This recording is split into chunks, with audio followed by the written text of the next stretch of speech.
Anthony Pagliaro, 12/14/1960. Thank you, sir. Do we have any appearances in the Pagliaro matter? George Kellman from the Maricopa County Attorney's Office. Good morning. Oh, Sir, you're here on a new matter. You've been charged with 2 counts of sexual assault, a Class 2 felony, and 1 count of sexual abuse, a Class 5 felony. You're entitled to an attorney, and one's going to be appointed to represent you. Your next court in this matter is going to be May 9th, 8:30 in the morning, followed by a preliminary hearing May 13th at 8:45. This will be Superior Court in downtown Phoenix. Would the state like to be heard regarding release conditions in this matter? Yes, Your Honor. Excuse me. Mr. Pagliaro is being charged with Class 2 felony sexual assault. As this Court's aware, up until less than a year ago, sexual assault under Arizona law was completely non-bondable.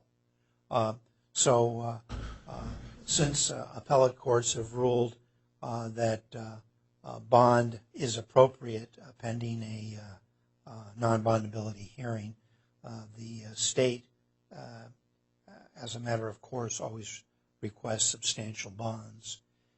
In this case, Mr. Pagliaro was, in the state's view, in a position of trust. He is a professional massage therapist, as a masseuse. He has a client, which is the same as a dentist, having a patient or a client, a doctor, whatever. He took advantage of that situation. And for those reasons, the state is requesting a bond in no less than the amount of $100,000. The state does not object to that being a secured appearance. And what the state would point out is that it's my understanding the court can't limit his occupation, and he will have opportunities that members of the public, like I say, will be in proximity to him during the resolution of this case. So it's for those reasons that the state's requesting a substantial bond. Thank you. Sir, I'll listen to what you have to say if you want to say anything, but first I want to remind you, everything here is recorded, videotaped, and could be used against you. Is there anything you'd like to say regarding your release conditions? I'm not quite sure. Can I ask who my accuser is?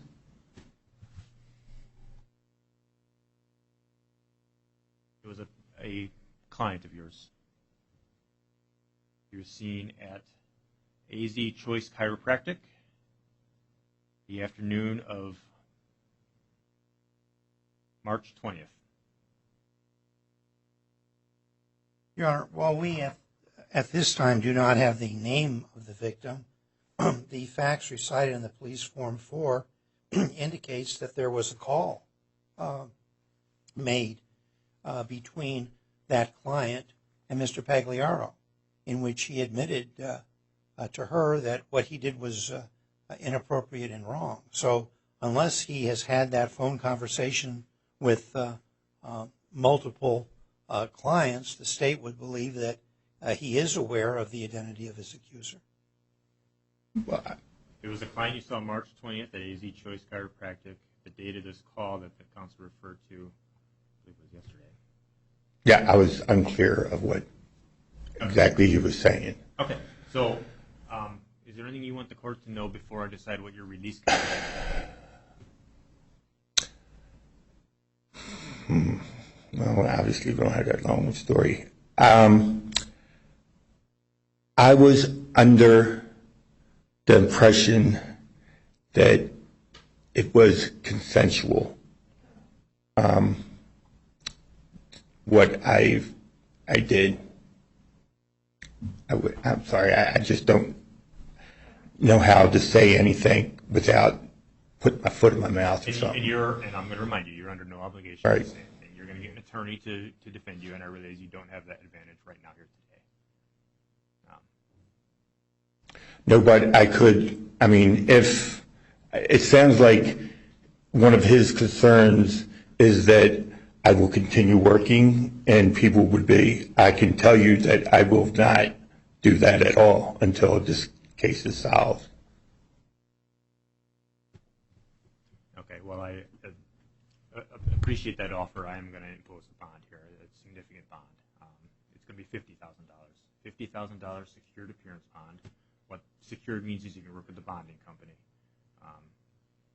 If you're able to post that and get released, absolutely no contact with the victim or alleged victim, physical contact or Understand. any manner. You'll also be subject to electronic monitoring. Fair enough. Any questions? No, I guess not. To write and sign in, you'll get some paperwork